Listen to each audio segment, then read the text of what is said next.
ಶ್ರೀ ಗುರುಭ್ಯೋ ನಮಃ. ಸ್ನೇಹಿತರೆ ನಮಸ್ಕಾರ. ಮೇ ತಿಂಗಳಲ್ಲಾಗುವಂತಹ ಗುರುಗ್ರಹ ಬದಲಾವಣೆಯ ತುಲಾ ರಾಶಿಯವರ ಗೋಚಾರ ಫಲವನ್ನು ಈ ವಿಡಿಯೋದಲ್ಲಿ ನೋಡ್ತಾ ಹೋಗೋಣ. ಸೊ ಈ ತಿಂಗಳ 14ನೇ ತಾರೀಕು ಗುರುಗಳು ಅಷ್ಟಮದಿಂದ ನವಮ ಸ್ಥಾನಕ್ಕೆ ಅಂದರೆ ಋಷಭದಿಂದ ಮಿಥುನಕ್ಕೆ ಪ್ರವೇಶವನ್ನು ಮಾಡ್ತಾ ಇದ್ದಾರೆ. ಅಷ್ಟಮಕ್ಕೆ ಸೂರ್ಯ ಪ್ರವೇಶ, ಋಷಭಕ್ಕೆ ಸೂರ್ಯ ಪ್ರವೇಶವನ್ನು ಮಾಡ್ತಾ ಇದ್ದಾರೆ 14ನೇ ತಾರೀಕು.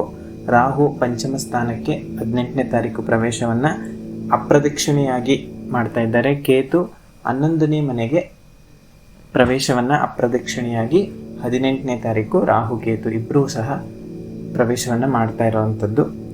ಹಾಗೂ ಬುಧ ಗ್ರಹ ಸಪ್ತಮಕ್ಕೆ 6ನೇ ತಾರೀಕು ಬಂದು ಅಷ್ಟಮಕ್ಕೆ 26ಕ್ಕೆ ಬರುವಂಥದ್ದು, ಅಂದರೆ ಋಷಭಕ್ಕೆ ಸೂರ್ಯನ ಜೊತೆ ಋಷಭದಲ್ಲಿ ಕೂತ್ಕೊಳ್ಳುವಂಥದ್ದು ಈ ತಿಂಗಳ 26ನೇ ತಾರೀಕು ಆಗುವಂಥದ್ದು.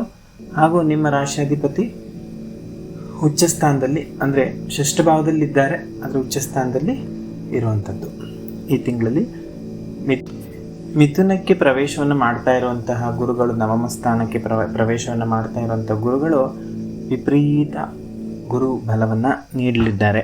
ಸೊ ಅಷ್ಟಮದಲ್ಲಿದ್ದು ಸ್ವಲ್ಪ ಆರೋಗ್ಯದಲ್ಲಿ ತೊಂದರೆ ಕೊಟ್ಟಿದ್ದರು, ಹಣಕಾಸಲ್ಲಿ ಸ್ವಲ್ಪ ಕಿರಿಕಿರಿಯನ್ನು ಉಂಟು ಮಾಡಿದರು.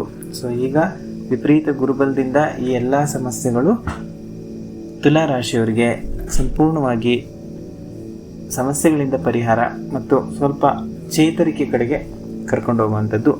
ಗುರುಬಲ ಇದೆ, ಅತ್ಯಂತ ಸೌಖ್ಯವನ್ನು ಗುರುಗಳು ನೀಡಲಿದ್ದಾರೆ. ರಾಹು 6ನೇ ಮನೆಯಲ್ಲಿದ್ದಾಗ ಸ್ವಲ್ಪ ಕಾಯಿಲೆಗಳು ಸಹ ಬರುವಂಥ ಚಾನ್ಸಸ್ ಇತ್ತು. ಸೊ ಅದಾಗಿದೆ. ಶನಿವತ್ ರಾಹು ಅಂತ ಹೇಳ್ತೀವಿ. ಸೊ ಶನಿ ಜೊತೆ ರಾಹು ಕೂತ್ಕೊಂಡಾಗ ಸ್ವಲ್ಪ ತೊಂದರೆಗಳೇ ಹೆಚ್ಚಾಗಿರ್ತವೆ.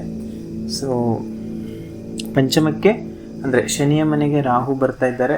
ಸೊ ಸ್ವಲ್ಪ ಏನಂದರೆ ಸಂತಾನದಲ್ಲಿ ವಿಳಂಬ ಅಂತ ಹೇಳ್ಬೋದು, ಸ್ವಲ್ಪ ತೊಂದರೆ ಆಗ್ಬೋದು, ಸಂತಾನಗಳಿಂದ ತೊಂದರೆ ಆಗ್ಬೋದು, ಅಂದರೆ ಮಕ್ಕಳಿಂದ ಸ್ವಲ್ಪ ತೊಂದರೆ ಆಗ್ಬೋದು ಅಥವಾ ಮಕ್ಕಳಿಗೆ ತೊಂದರೆ ಆಗ್ಬೋದು, ಈ ಥರದ್ದನ್ನು ಸಹ ಹೇಳ್ಬೋದು. ಮತ್ತು ಆರೋಗ್ಯದಲ್ಲಿ ಅಂದರೆ ದೀರ್ಘಕಾಲದಿಂದ ಯಾವುದಾದ್ರೂ ಒಂದು ಇದರಿಂದ ಬಳಲ್ತಾ ಇದ್ದರೆ ಆರೋಗ್ಯದಲ್ಲಿ ಚೇತರಿಕೆಯನ್ನು ಕಂಡುಕೊಳ್ತೀರಾ. ಕೊಟ್ಟ ಹಣ ಹಿಂತಿರುಗಿ ಬರುವಂಥ ಒಂದು ಸಾಧ್ಯತೆ ಇದೆ. ಶತ್ರುಗಳ ಕಾಟ ಕಡಿಮೆ ಆಗುವಂಥದ್ದು. ಸ್ವಲ್ಪ ತೂಕವಾದ ಮಾತುಗಳನ್ನ ಆಡೋದು ತುಲಾ ರಾಶಿಯವರು ಉತ್ತಮ ಅಂತ ಹೇಳ್ತಾರೆ. ಹಿರಿಯರ ನಿಂದನೆ ಸಲ್ಲದು, ಹಿರಿಯರ ನಿಂದನೆ ಮಾಡಬೇಡಿ. ಯಾವ ದೊಡ್ಡವರಾಗಲಿ, ತಂದೆ ತಾಯಿ, ಗುರು ಹಿರಿಯರ ನಿಂದನೆಯನ್ನು ಸ್ವಲ್ಪ ಕಡಿಮೆ ಮಾಡ್ಕೊಳ್ಳಿ. ಅವ್ರ ಶಾಪದಿಂದ ನಿಮ್ಗೆ ಒಳ್ಳೆಯದಾಗಲ್ಲ. ಸೊ ಅದನ್ನು ಸ್ವಲ್ಪ ಕಡಿಮೆ ಮಾಡ್ಕೊಳ್ಳೋದು ಒಳ್ಳೆಯದು. ಸ್ವಲ್ಪ ಕೋಪ ಹೆಚ್ಚಾಗ್ಬೋದು, ಅದನ್ನು ಸಹ ಕಡಿಮೆ ಮಾಡ್ಕೊಳ್ಳೋದು ನಮ್ಮ ಕೈಲೇ ಇರೋದ್ರಿಂದ ಕೋಪ ಮಾಡ್ಕೊಳ್ಳೋದು ಬೇಡ. ಅಹಂಕಾರ ಸ್ವಲ್ಪ ಕಡಿಮೆ ಮಾಡ್ಕೊಳ್ಳೋದು ತುಲಾ ರಾಶಿಯವರು ಅವ್ರಿಗೆ ತುಂಬ ಉತ್ತಮವಾದಂಥ ಒಂದು ಜೀವನವನ್ನು ಕಟ್ಟಿಕೊಡೋದ್ರಲ್ಲಿ ಯಾವುದೇ ಸಂಶಯ ಇರಲ್ಲ. ಸ್ವಲ್ಪ ಅಹಂಕಾರ ತಗ್ಗಬೇಕು, ತಗ್ಗಿ ಸ್ವಲ್ಪ ಮಾತಾಡೋದು, ಗುರು ಹಿರಿಯರ ಬಗ್ಗೆ ಸ್ವಲ್ಪ ಗೌರವವನ್ನು ಇಟ್ಕೊಳ್ಳೋದು, ಇದರಿಂದ ತುಲಾ ರಾಶಿಯವರಿಗೆ ಅನುಕೂಲ ಆಗ್ತದೆ. ಗುರುಬಲ ಚೆನ್ನಾಗಿದೆ, ಎಲ್ಲದರಲ್ಲೂ ಸ್ವಲ್ಪ ಅನುಕೂಲ ಆಗ್ತಾನೆ ಬರುತ್ತೆ. 11ನೇ ಮನೆ ಕೇತುಗೆ ಸ್ವಲ್ಪ ದೈವಿ ಭಕ್ತಿಯನ್ನು ಕೊಡ್ತಾರೆ. 12ನೇ ಮನೆಯಲ್ಲಿದ್ದಾಗಲೂ ಸಹ ತುಂಬ ಗುಡಿ ಗೋಪುರಗಳನ್ನ ಸುತ್ತೋದು ಮತ್ತು ಕ್ಷೇತ್ರ ದರ್ಶನ, ಪ್ರವಾಸಗಳು ಇದೆಲ್ಲನೂ ನಡೆದಿರುತ್ತೆ. ಸೊ ಈಗ 11ನೇ ಮನೆ ಕೇತು ಸಹ ದೈವ ಭಕ್ತಿ ಮತ್ತು ಕ್ಷೇತ್ರ ದರ್ಶನ ಇದೆಲ್ಲದಕ್ಕೂ ಅನುಕೂಲವನ್ನು ಮಾಡಿಕೊಡ್ತಾರೆ. ಮತ್ತು ಮನೆ ದೇವರ ದರ್ಶನವನ್ನು ಮಾಡುವಂಥದ್ದು ಇದೆಲ್ಲನೂ ಕೇತು ಅನುಕೂಲವನ್ನು ಮಾಡಿಕೊಡುವಂಥದ್ದು. ಋಷಭದಲ್ಲಿ ಇರುವಂತಹ ಸೂರ್ಯ ಅಂದರೆ ಬರುವಂಥ 18ನೇ ತಾರೀಕು ಬರುವಂತಹ ಸೂರ್ಯ ಅಷ್ಟಮದಲ್ಲಿದ್ದಾಗ ಸ್ವಲ್ಪ ತೊಂದರೆ ಮಾಡ್ತಾರೇನೋ, ಸ್ವಲ್ಪ ಆರೋಗ್ಯದಲ್ಲಿ ತೊಂದರೆ ಮಾಡ್ಬೋದು. ಅದಕ್ಕೆ ವಿಪರೀತ ಖರ್ಚುಗಳನ್ನು ವೈದ್ಯಕೀಯ ಸೇವೆಗಾಗಿ ಬಳಸೋ ಹಾಗೆ ಮಾಡ್ತಾರೆ ಅನ್ನೋದು ಒಂದು. ಸೊ ಅದ್ರ ಬಗ್ಗೆ ಗಮನ ಇಲ್ಲಿ, ಆರೋಗ್ಯದ ಬಗ್ಗೆ ಹೆಚ್ಚು ಗಮನ ಕೊಡಿ. ವ್ಯಾಪಾರಸ್ಥರಿಗೆ ಅನುಕೂಲ ಆಗುವಂಥದ್ದು, ವ್ಯಾಪಾರ ಯಾರು ಮಾಡ್ತಿದ್ದಾರೆ ವ್ಯಾಪಾರ ವ್ಯವಹಾರದಲ್ಲಿ ಅನುಕೂಲ ಆಗುವಂಥದ್ದು. ಪಂಚಮ ಶನಿ ಈಗ ಷಷ್ಠ ಭಾವಕ್ಕೆ ಹೋಗಿದ್ದಾರೆ. ಪಂಚಮದಲ್ಲಿದ್ದರೂ ಶನಿ ನಿಮಗೆ ಈಗ ಮಾರ್ಚಲ್ಲಿ ಷಷ್ಠ ಭಾವಕ್ಕೆ ಹೋಗಿದ್ದಾರೆ. ಪಂಚಮದಲ್ಲಿ ಶನಿ ಇದ್ದಾಗ ಸ್ವಲ್ಪ ಕಿರಿಕಿರಿ, ಸಾಂಸಾರಿಕವಾಗಿ ಸ್ವಲ್ಪ ನೊಂದಿರ್ತೀರ. ಏನೋ ಯಾಕಪ್ಪ ಬೇಕು ಈ ಸಂಸಾರ, ಗಂಡ ಹೆಂಡತಿಗೆ ತುಂಬ ಜಗಳ, ಅಂಡರ್ಸ್ಟ್ಯಾಂಡಿಂಗೇ ಇಲ್ಲ ಅನ್ನೋ ಎಲ್ಲ ಮಾತುಗಳು ಬಂದಿರ್ತವೆ. ಬಟ್ ಈಗ ಅದರಿಂದ ಸ್ವಲ್ಪ ಮುಕ್ತಿ ಅಂತಲೇ ಹೇಳ್ತೀನಿ. ಸೊ ಅನುಕೂಲ ಆಗುತ್ತದೆ. ಬಟ್ ಷಷ್ಠಭಾವದಲ್ಲಿ ಇದ್ದಾಗ ಸ್ವಲ್ಪ ಆರೋಗ್ಯದಲ್ಲಿ ಏರುಪೇರು ಮಾಡ್ಬೋದು. ಸೊ ಅದು ಒಂದು. ಮತ್ತು ನಷ್ಟ ಸ್ಥಾನದಲ್ಲಿ ಇರುವಂತಹ